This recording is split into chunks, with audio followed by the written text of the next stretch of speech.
Hey, so this is the Drunkalogs, a podcast about addiction and recovery in which each guest shares their version of how it was, what happened, and how it is now, and then endures a half-hour Q&A at the hands of your host, Nick Morton. My next guest struggled in recovery for years before stumbling on a shift in perspective that changed everything for him forever. While there is clearly alcohol abuse in this story, this episode is really about addiction to pornography. And as I get deeper and deeper into recovery, I see so many parallels between alcoholism and the many other forms of addiction and avoidance and self-destructive behavior. Part of the journey of recovery is learning to deal with all these impulses without the soothing balm of alcohol. My next guest found a way that works for him that dovetails with many of the tools I use myself. Won't you please welcome Powerful Eric.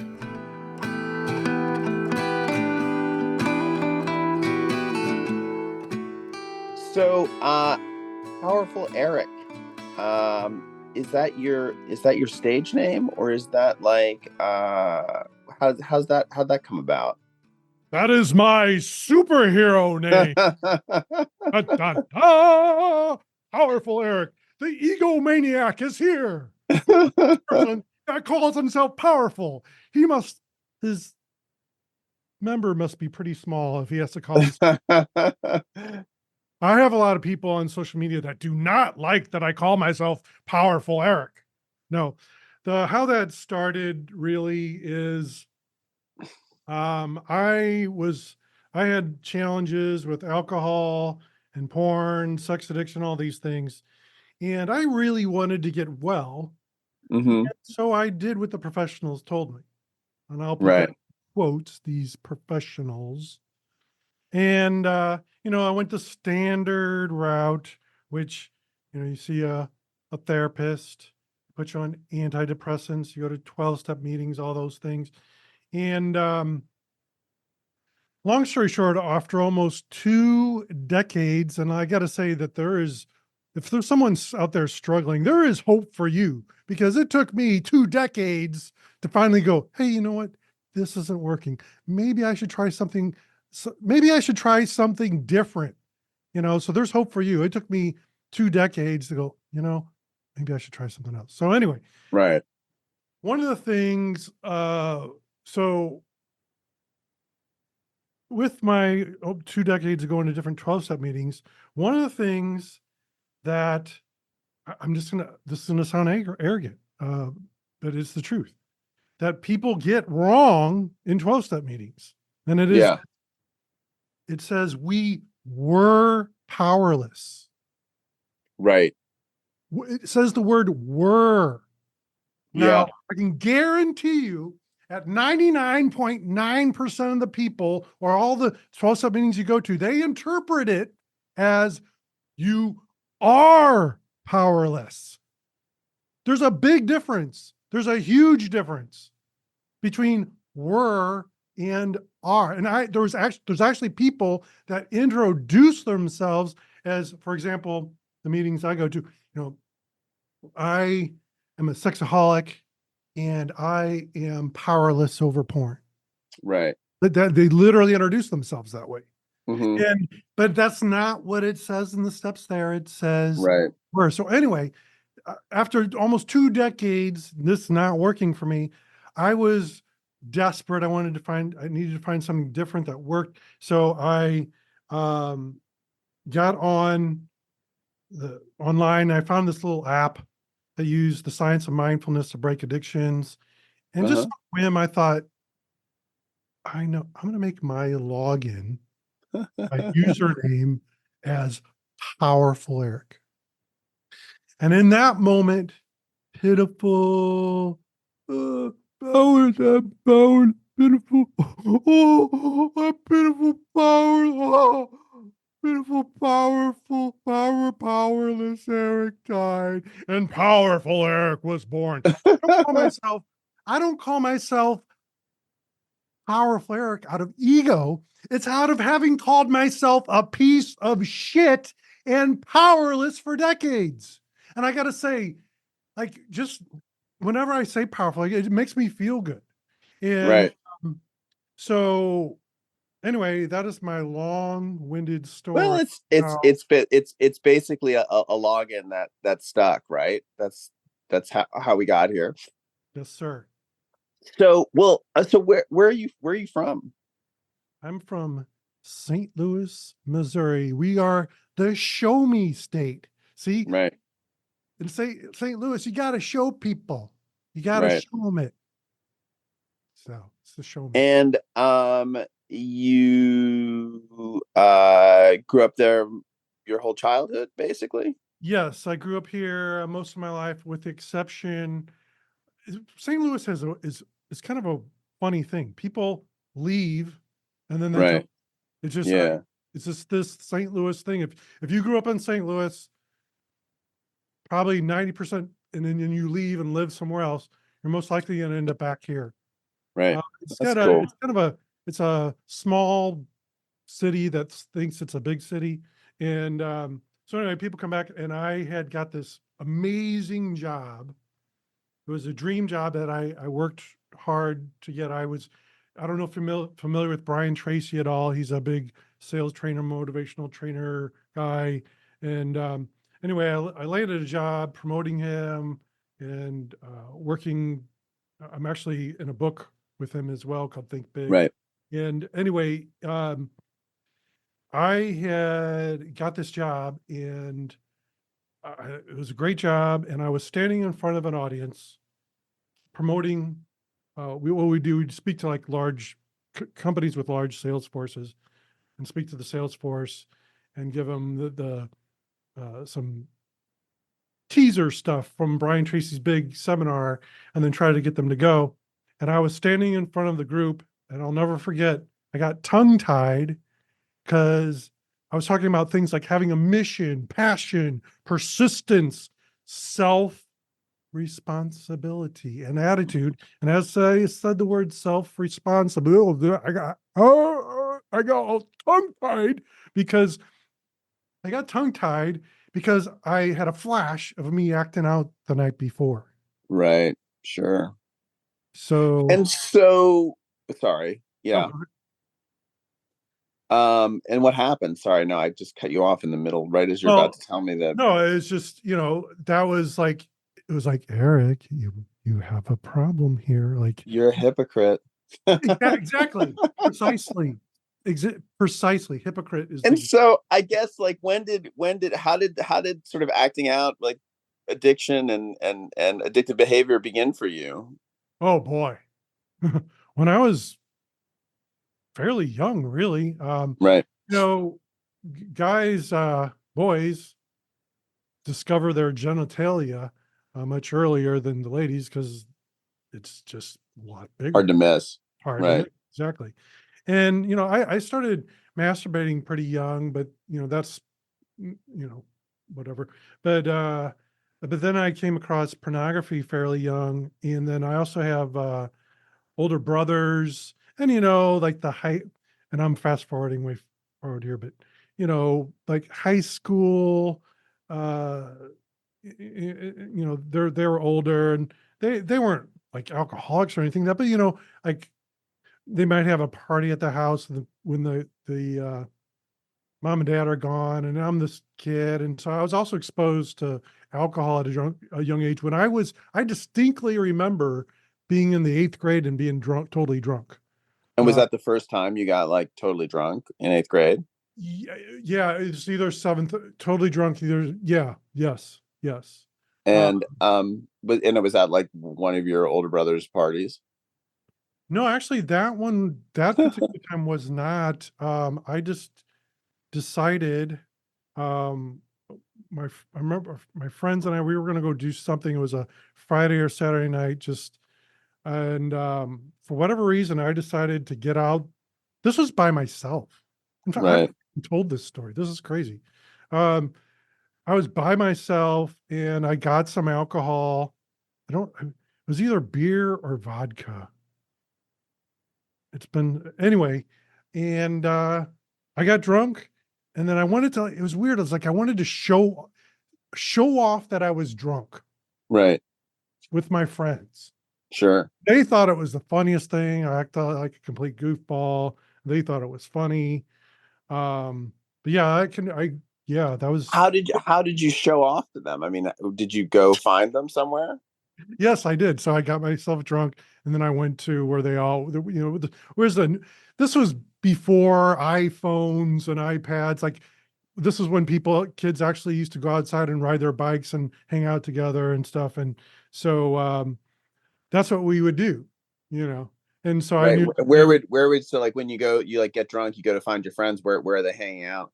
yeah, just riding their bikes on the street, or Right. there's Right. a Right. couple of key kids' houses that we would go to. And so, I don't know how you can really show off to be drunk, but that's was my mind. I'm like, I'm gonna get drunk and I I'm gonna go I to get this. it. Yeah, it's sort of like I'm a grown up, on some Yeah, level. Like I've done this like reckless, dangerous, crazy thing that like, we all know we're going to do at some point. Well, I've already done it. yeah, exactly, precisely.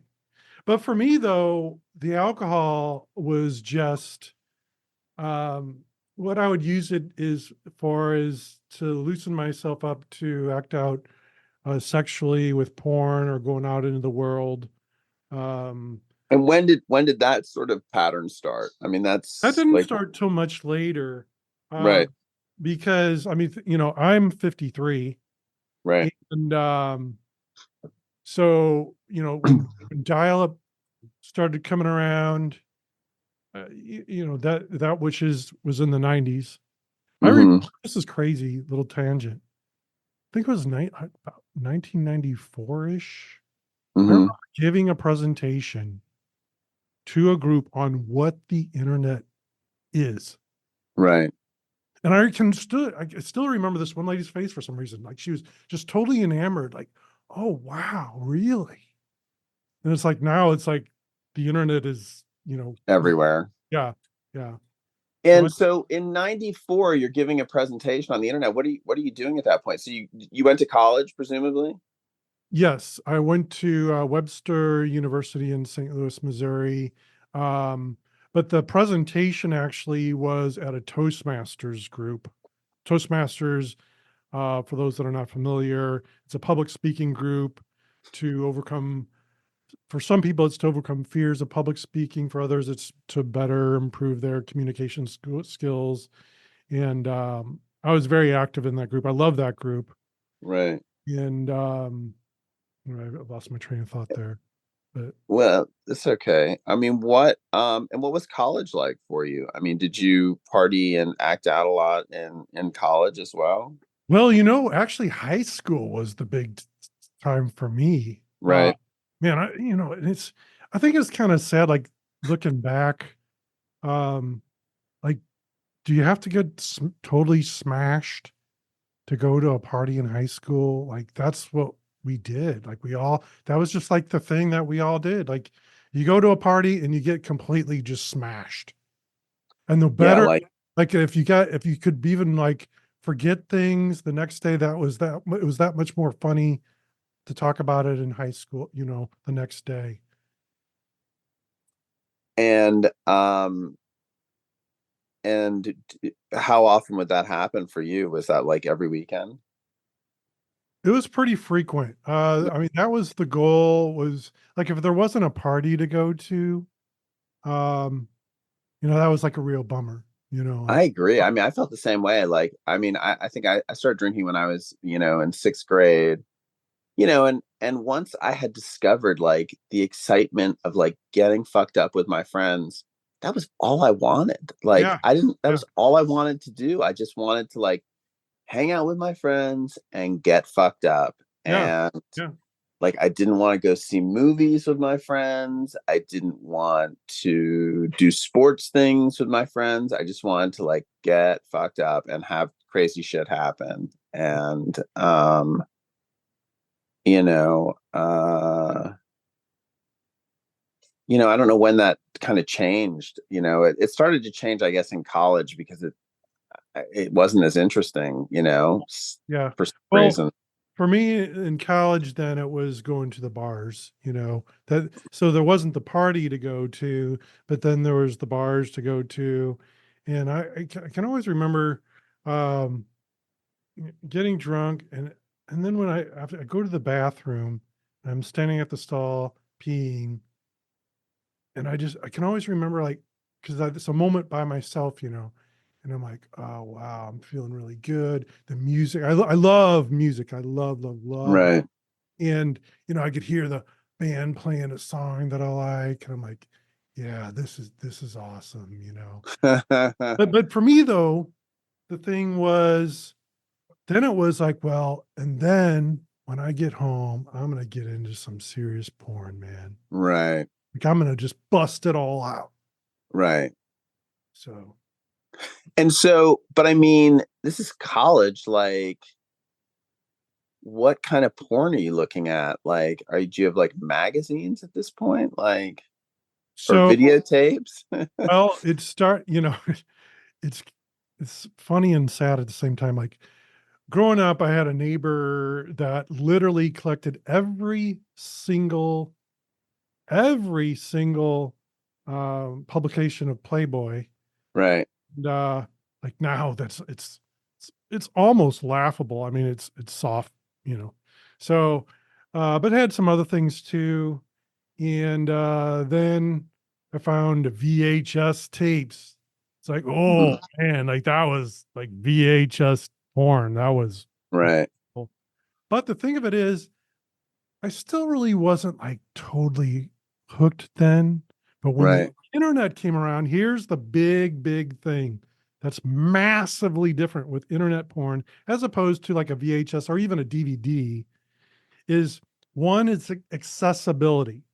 Right. Like right now at this moment, if I want to, I've got a smartphone. If anybody has a smartphone, you can immediately, within seconds, be on a porn site. So accessibility. Like in Right. the past, like when I was younger and I had a magazine, like, man, I really thought I had something. If I had Right. especially a porn magazine, oh my gosh, like I got something here. But now, it's just totally accessible. And here's the other big, huge thing that's different with internet porn is novelty. And this is what I mean. There's always another person, or there's always another girl. Like Right. there's no, like you could stay on it all day for, 24/7, and there's still going to be yet another new face on there. And our brain is always seeking a new mate. Right. We realize it or not, guys are looking for those childbearing hips. Oh, childbearing hips. And so your eye sees, oh, on the screen, here's another mate with childbearing hips. Right. Oh, and here's another one. And so you get you get hooked. And then the last thing that is very unique about internet porn, now you can pay for it, but in general, you could say it's free. Right. It's those three things. It's that accessibility, it's that novelty, and it's free. Now think about that's different from alcohol and drugs. Yeah, some friends might give you some stuff or whatever, but in general, I mean, you have to pay for it, right? Right. So those three things make a dangerous, toxic mix to hook you. So you get out of college. What are you planning on doing with your life? Well, I laugh because same thing is kind of sad and well, so I wanted to speak. I love doing podcasts. I love Right. like this is my element. I love being here. I love doing this. I love speaking. And at the time I didn't know what the subject would be. I was in sales. I thought maybe something to do with sales. And well, I did get deeply into that. Brian Tracy is the ultimate sales trainer guy. Right. So my goal was to do that, like to, you know, go down that road of sales training, speaking, maybe motivational speaking type of thing. But what happened is, there's people think of stress as just being negative, like negative stress, like maybe somebody dies or something like that, or work pressures. That's stressful. Well, that's true, but there's also positive stress, meaning, uh, well, this podcast is a good example. Before getting on the podcast, I always get really excited. You know, Right. this is fun, exciting, even sometimes depending on the venue and that and everything, maybe even a little nervous, Yeah. but it's a positive thing that we're doing, right? Yeah, yeah, sure. Yeah, yeah. So No, it's yeah. so going to working with Brian Tracy, like that was a huge thing for me. Right. And like picking him up from the airport and all this stuff, like for those of you unfamiliar, just think of it as if you were going to pick up your hero, your star, your, I don't know, maybe somebody from Hollywood that you really look up to, and you're working with them and picking them up from the airport and all this stuff. Anyway, it's positive stress. And so that's when the internet started. There was still dial up, but that's when internet porn and that was really starting to turn. And so I found myself soothing myself with that. Right. And that's when I told you a story about, standing up in front of the audience Right. and feeling like a hypocrite. So, And was alcohol and drugs a part of it as well? so when I was, yes and no. Right. When I was on what's a road team, and we would literally live in each city where we were promoting the Brian Tracy's event, and it was Right. awesome. And that was a really awesome team I was with. So we would just like maybe on the weekends go to a bar or whatever. Then I would, but the alcohol wasn't as involved as much then. But the porn, but that's when, the porn really started to, uh, to grow. But later on though, once I left, uh, what happened is the company I was working with that was promoting Brian Tracy, they had moved to doing just product, meaning CDs, and they weren't actively doing the seminars. And I was on the road team promoting seminars, so they had no need for us. And this is crazy. Oh my gosh! So I came back to St. Louis, and I got a job as a stockbroker. And I'm thinking that this is like that's a terrible position for me. Like, why would I choose that? And I can tell you one of the things that it's ego. It was ego. Like, well, I'm not working with the Brian Tracy thing anymore. I mean, I don't know that it was a conscious decision, but, um, and I ended up working in the Twin Towers about a year before they were hit. We were being trained there, for a couple months.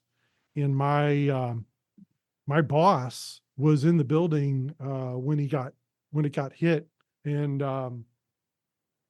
I had just left the company for various reasons. I'll never forget watching TV. I saw the second plane hit, and um, and then later on, there's a guy in St. Louis, a newscaster named John Pertzborn. And I remember John Pertzborn saying, he said my boss's name, and he said he escaped from the building and he was all right. I was like, holy Wow. wow. And then another colleague of mine saw people jumping and all this stuff. But I had just left the Morgan Stanley at the time. Mm-hmm. And anyway, I'm all over the place here. That's all right. I mean, it's interesting. I mean, I'm still with you. You're working as a stockbroker. I assume are you back in St. Louis now? Yeah, I'm back in St. Louis. So we were in the Twin Towers for training. Right. That was the only reason we were there. And how long did you stay as a stockbroker? About a year. Right.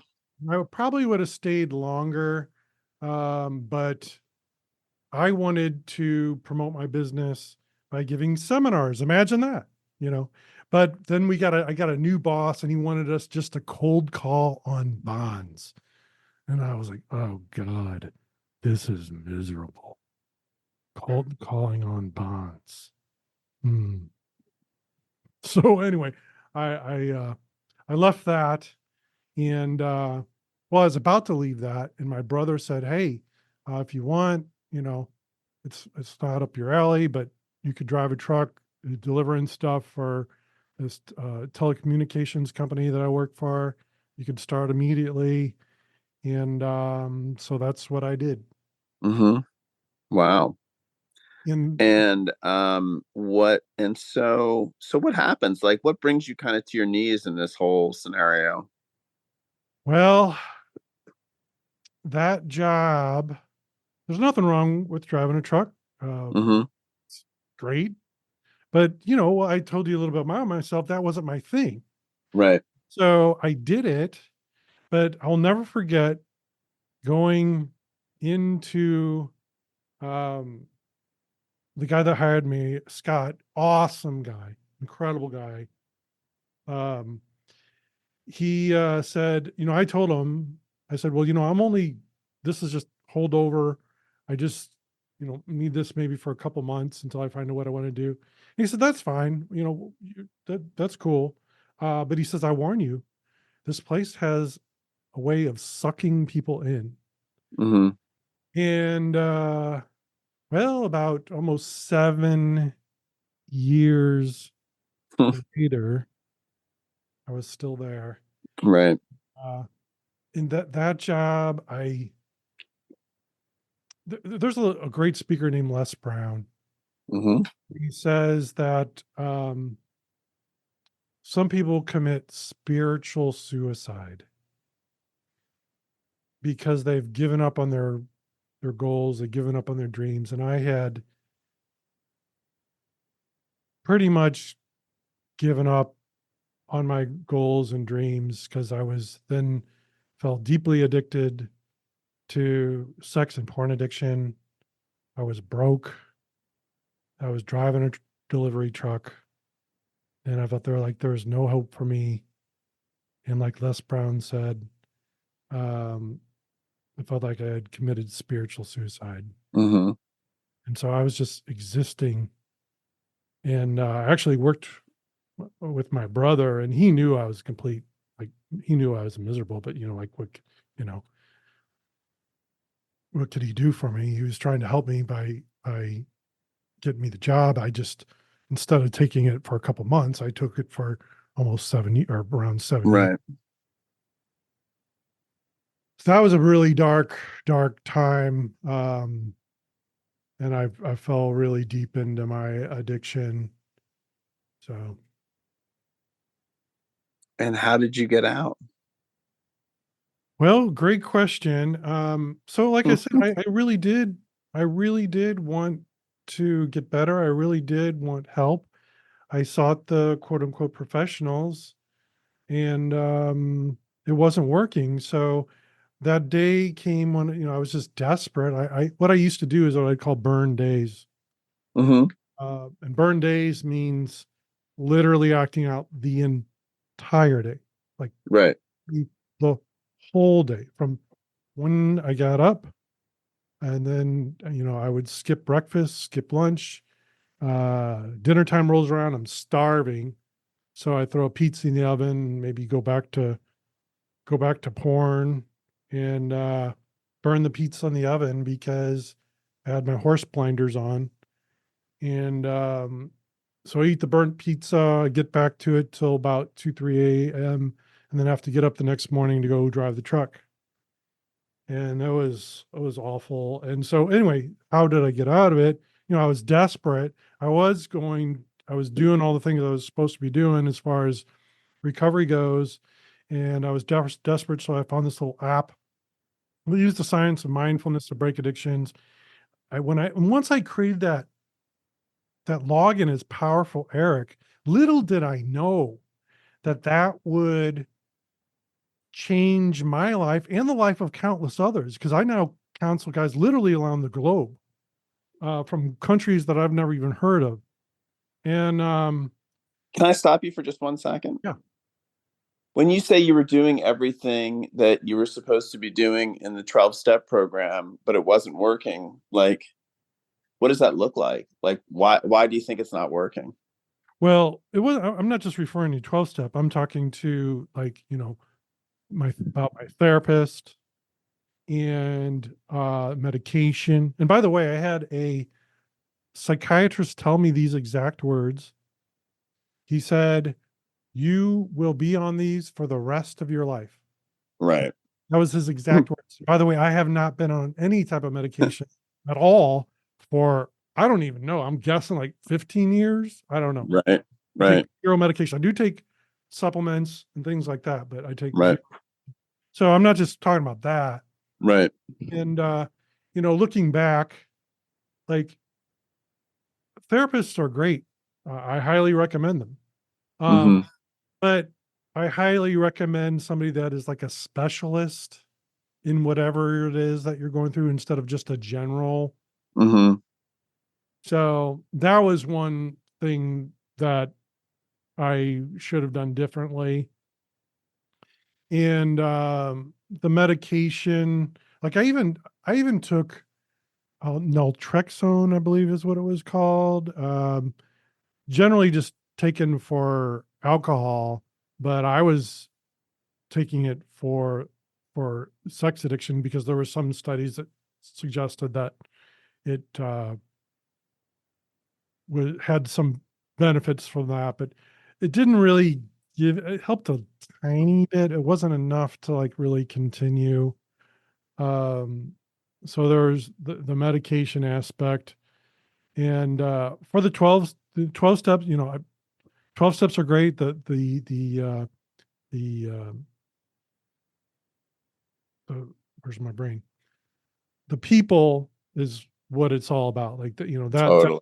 that's I met a countless awesome people. That was the by far the best part of it. But I really honestly think that there should be like a step 13.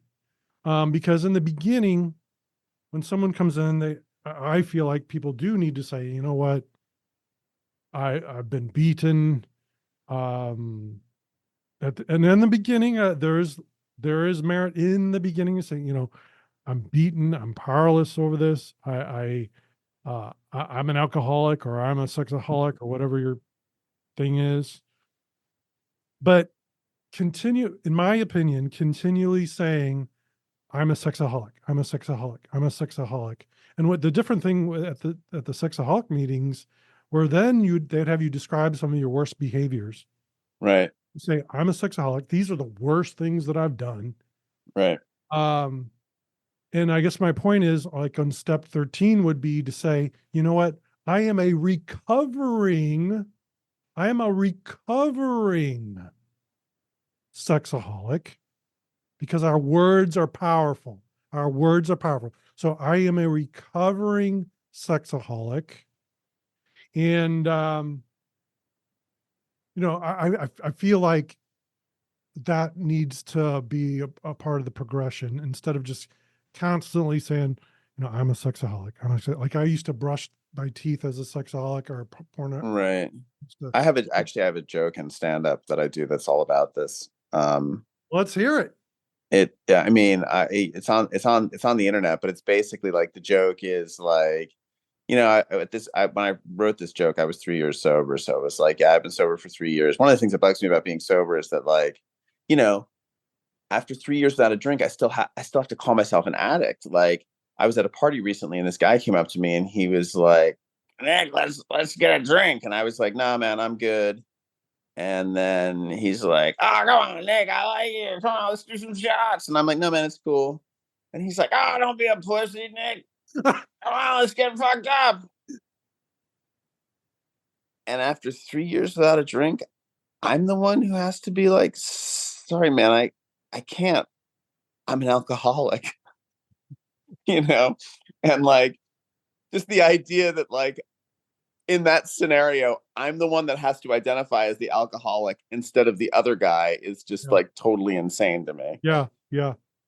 I, I, So I don't know why, but when you were talking like that with the guy that you were imitating, that yeah, reminded me. I mean, I'm dating myself here. Remember the television show Taxi with Ladka and yeah, and Jim? sure. Remember Jim? He was played by Yeah, Christopher uh, Lloyd. Christopher Lloyd, and he'd go, "Okay, doc,"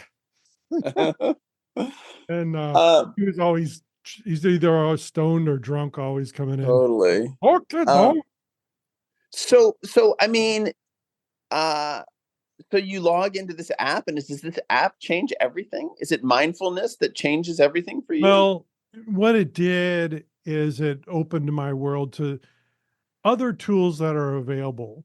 Like mindfulness is a massive umbrella term. Like there's so many things that can fall under mindfulness. Most people, when they think of mindfulness, think of meditation. And we'll certainly have that as a part of it, but it's all kinds of things. It could be going on a mindful walk without your phone. It could be uh, martial arts, Tai Chi, moving meditation. Like there's all different types of things. And so that opened me up to just different possibilities and different things. And one of the things that it exposed me to is something called the emotional freedom technique, or EFT, or it's also called tapping. No, has nothing to do with tap dancing. But it's a way of, you use these acupressure points on your body.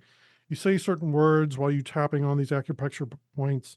And what it drew me to it was healthfully using your body in kind of a meditative way to, this sounds all fancy, but to literally reroute your neural pathways, to just kind of nudge them off course from what they normally are doing.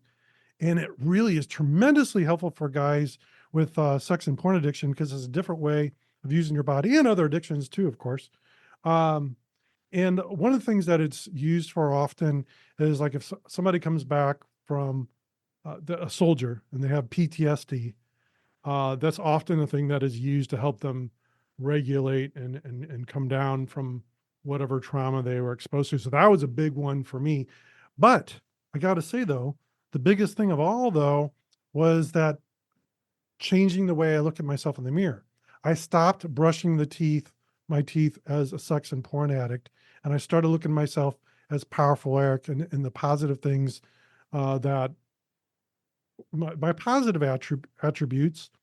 And as you know, from working on all the 12 steps, guys can come up with these long lists of like, here's everything that's wrong with me. Here, let me write the book. I've got a book here.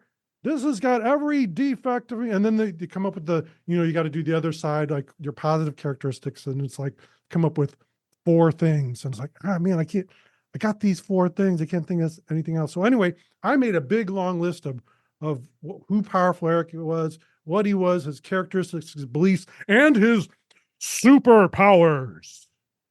Yes, I have superpowers. So does everyone. My superpowers are being bold, brave, and confident. Why did I pick those 3? Because I was none of those. I was the complete opposite of being bold, brave, and confident. I was none of those. So I picked those as my superpowers. And so anyway, that's And then I mean, so I guess I'm curious, like this, you start this app, you get into this sort of mindfulness exploration, and that helps you sort of disrupt the behavioral pattern that leads you to look at porn all the time. And is that right? Am I understanding this correctly? right. That is exactly right. Yes. And how does that change your life?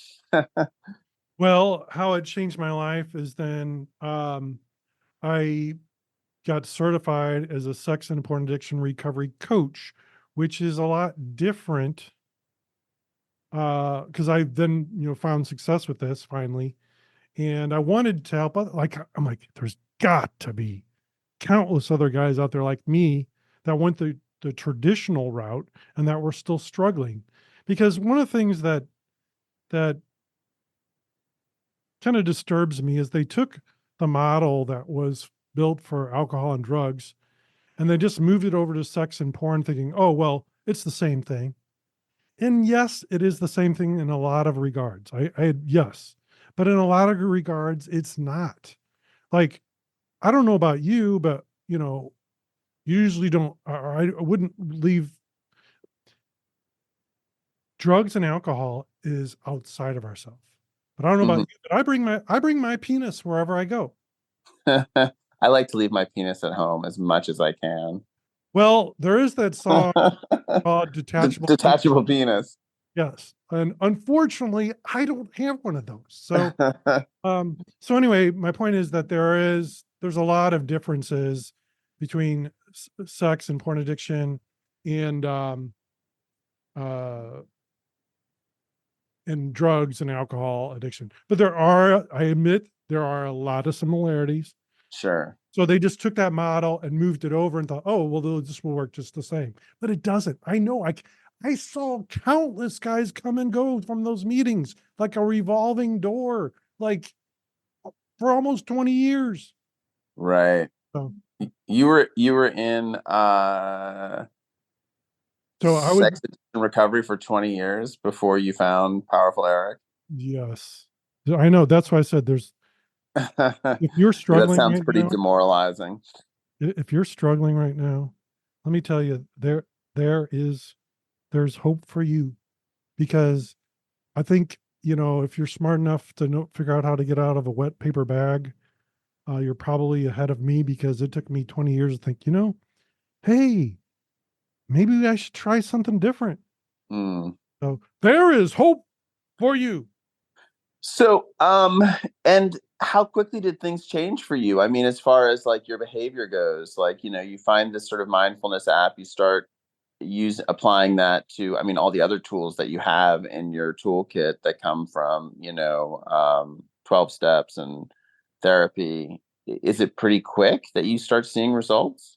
Yeah, it was pretty quick, but I got to say, this is the way it was. It was always 2 steps forward, 1 step back. Right. Steps forward, 1 step back. I mean, that was the whole journey. Sometimes it was 2 steps forward and 3 steps back, but eventually, And how would you, sort of disrupt the shame spiral when you would have like a step back?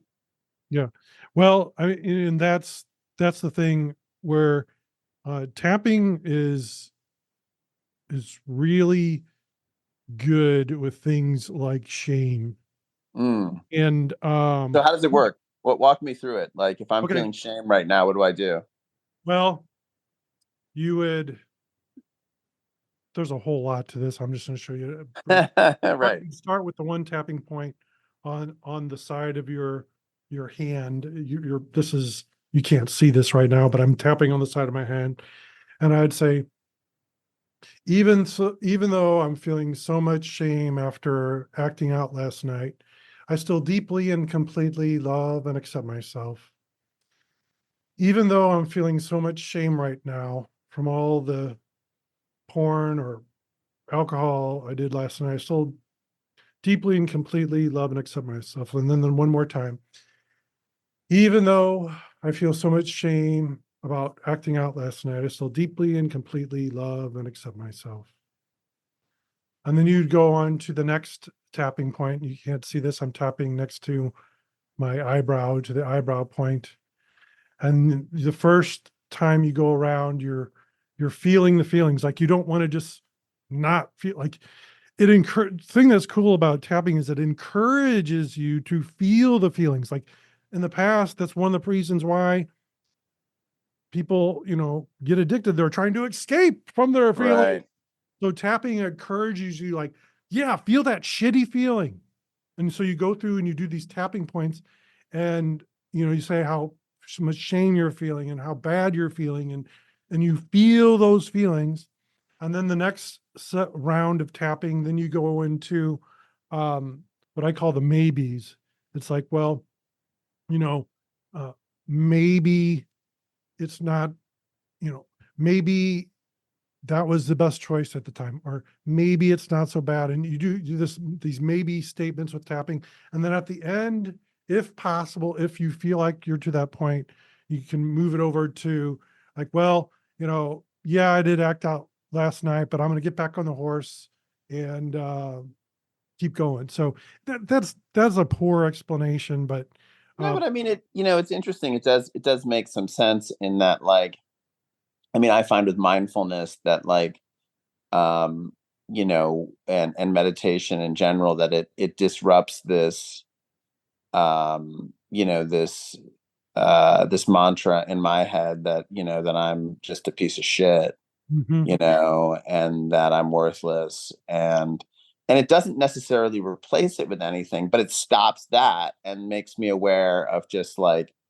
my body in the world, which is a neutral place. And at least from a neutral place, I can move, I can function positively, Exactly. it's just interesting that like that sort of, I find with my own, I mean, I'm no expert. I've hardly studied it at all, but that like the corporal awareness of my body uh takes me out of my head. Exactly. And then I can just like whatever go clean the house if that's all I've got in me. But cleaning the house is is better than just like lying in on my bed like scrolling relentlessly through TikTok or whatever it is. These other sort of forms of addiction that we use to just like soothe ourselves, whether it's television or food or shopping or pornography or drugs and alcohol. um I mean, the tapping makes sense to me. I mean, when my therapist had a thing he would do with me, which was a sort of mindfulness exercise where, I would just sort of focus on, one thing in the room. Let's say it was a coffee mug, and just like focus on like, what color is it? What shape is it? And,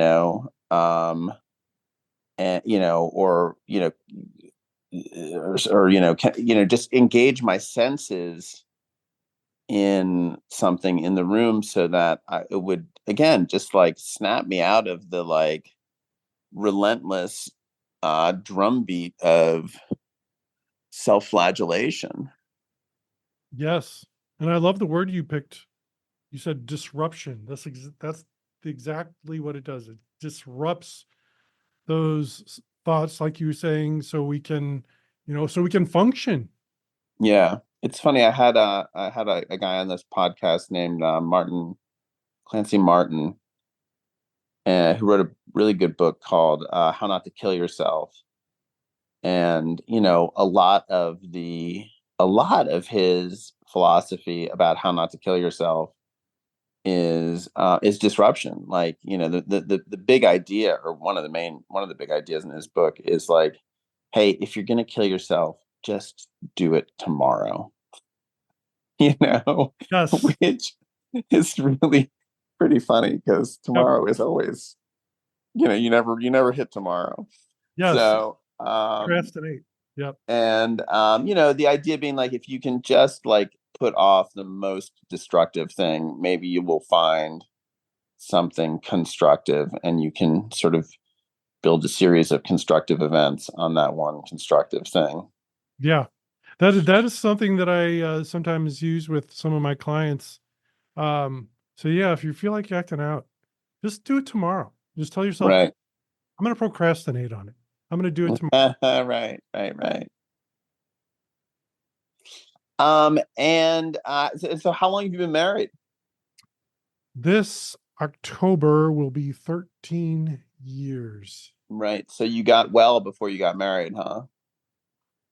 No. So I had, uh, the funny thing is, I thought, and I laugh at this because some of my, like, guys like, oh, I'm going to get married, so I don't have to worry about porn, Right. that stuff anymore. I'm like, ha, ha, ha. Yeah. I said, well, I'm getting married. I got married, so I'm going to drop all the porn. And after about 2 weeks, I was back at it. Right. Hmm. Yeah. So sorry, getting married does not cure sex or porn addiction. I mean, think about who was that famous actor? This was years ago. He had a gorgeous wife, and he got caught with some like kind of nasty like not a I think very it was Hugh Grant. That's it. Thank you. Hugh Grant. It's like See, getting married is not the cure. right. That won't save you from yourself. No, it will not. And so now you have a business of helping other guys kind of work your program that has helped help you. Yes, exactly. This is what I do for a living, 24/7. Um, and what so this story will kind of illustrate my philosophy with working with clients. Can't see this, but over my shoulder behind me, there is a golden Buddha, and you can call it the golden Christ or whatever you want to call it. But the story really is about a golden Buddha.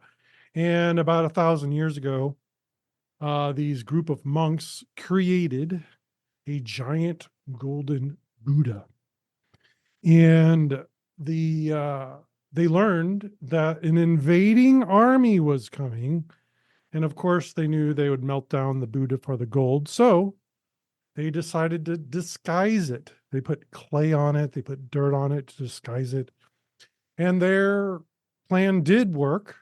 The army did come, and they did not find the golden Buddha. However, they killed everyone that knew that it was there. So it literally sat there for over 200 years. And there was a new group of monks at this location. They were outside on a bright, sunshiny day meditating. And they noticed a glimmer of light coming from the clay dirt. And they're like, what the heck is that? And so they went and they started finding gold, and they unearthed this giant golden Buddha. And that is the analogy I use with my clients, is like the first part, we're going to, unearth all the junk, and we're going to, find all the traumas. And that was another thing that was frustrating with me, was that, we would discover these traumas, and then we'd talk about it, we talk about it, and we talk about it. And like, it's talk therapy. And then maybe in 10, 20 years, I might be over it. And that's where the tapping is very good with trauma. And the identity change helps with that as well, because it helps you to look at that trauma in the past. Like, think of Batman, like Batman wouldn't be who he was if he didn't go through those traumatic experiences, because he witnessed his mother and father being murdered. He became the person that he was. So I help clients reframe their past, those traumas, through using tapping and identity change stuff and other things, to change the way that they look at those things. And so then, once we get out from underneath all that muck, then we start to polish the gold. And that's the really fun part, because that's when I have them come up with what I call their superhero name, or their higher self name, or their power name, or their Christ name, whatever you want to call it. And then we start building that person, but building is not really accurate, because really all that stuff is already in there. It's really revealing themselves unto themselves for the very first time. That's very cool. Well, powerful, Eric. This has been cool. This has been interesting. I think it's from my point of view, the journey of sort of self-discovery and recovery is it's ongoing. So while I have found the 12-step program to be incredibly effective in helping me stop using alcohol, the your life continues to send you challenges. And I think that developing an effective toolkit for managing those challenges and remaining optimistic and constructive and productive is super valuable. And it sounds like you've got a program that really helps people. So cool. Where can they find you? Well, I come bearing gifts. You can't see this, but over my shoulder is a book called Think Big. is a book that I co-authored with Brian Tracy and some other authors. It's got my story in there and Brian Tracy's story. If they go to powerfuleric.com, they can get a free digital copy of that. Or if you email me, eric@powerfuleric.com, and mention this podcast, not only will I give you a free copy of that, but I'll also give you another digital copy of my other book, Everything You Know About Sex and Porn Addiction is Wrong, the 21 Myths About Sex and Porn Addiction. So all from going Cool. Yes. Well, it's great having you. Thanks for coming on. That was my pleasure. It was fun.